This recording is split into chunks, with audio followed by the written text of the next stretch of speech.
السلام عليكم ورحمة الله وبركاته. النهارده يا جماعة إن شاء الله هنتكلم في موضوع حساس جدا وخطير.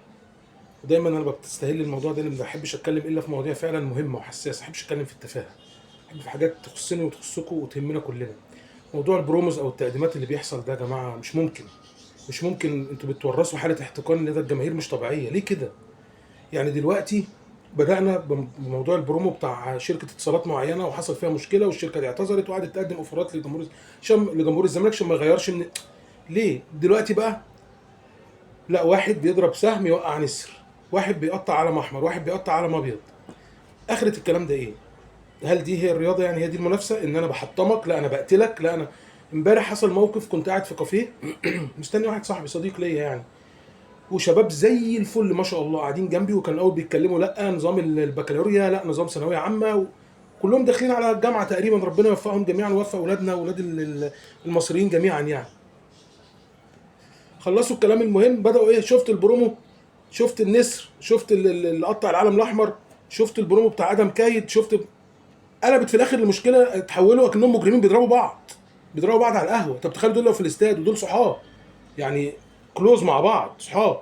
تخيل بقى ناس في الجماهير في الاستاد، ممكن الشباب دي تعمل تاني نخش في مذبحه وتاني نخش في ندم، ورحم الله اولاد والاعلاميين يطلعوا يعيطوا ويجيبوا لعيبه تعيط، وشغل الافلام اللي بيعملوه والحوارات عشان يستفيدوا في الاخر. ليه؟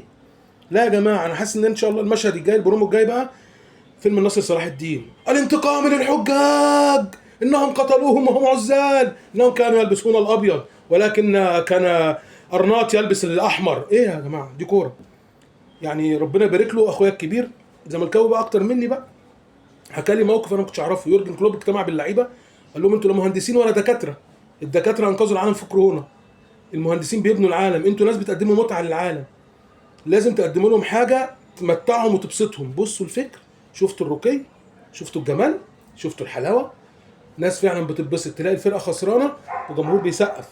احنا مش هنعرف نوصل للكلام ده بين غمض العين وانتباهاتها يعني، لكن في الاخر احنا عايزين نقدم متعه، عايز انا اطلع اتكلم وانا مبسوط، واللي بيسمعني سواء زملكاوي او اهلاوي يبقى مبسوط. اي نعم هحط على الاهلاويه، هحط على الاهلاويه، مفيش مشكله يعني، انا زملكاوي، لكن ما توصلش لدرجه ان احنا نموت بعض. ايه البرومات؟ إيه؟ انا عايز افهم الناس المسؤوله عن التقديم ده، تقنيه عاليه وشغل عالي وتكنولوجيا ما شاء الله، الكرياتيفز بقى اللي بيقدموا الكلام ده بيفكروا في ايه؟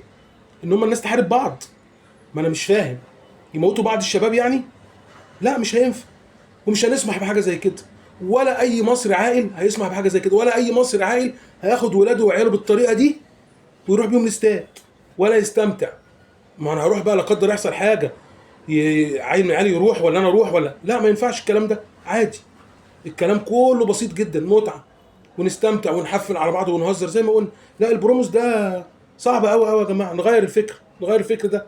وان شاء الله باذن الله الحلقه اللي جايه اسخن بقى ومش لكم فيها مفاجاه حلوه قوي. السلام عليكم ورحمه الله.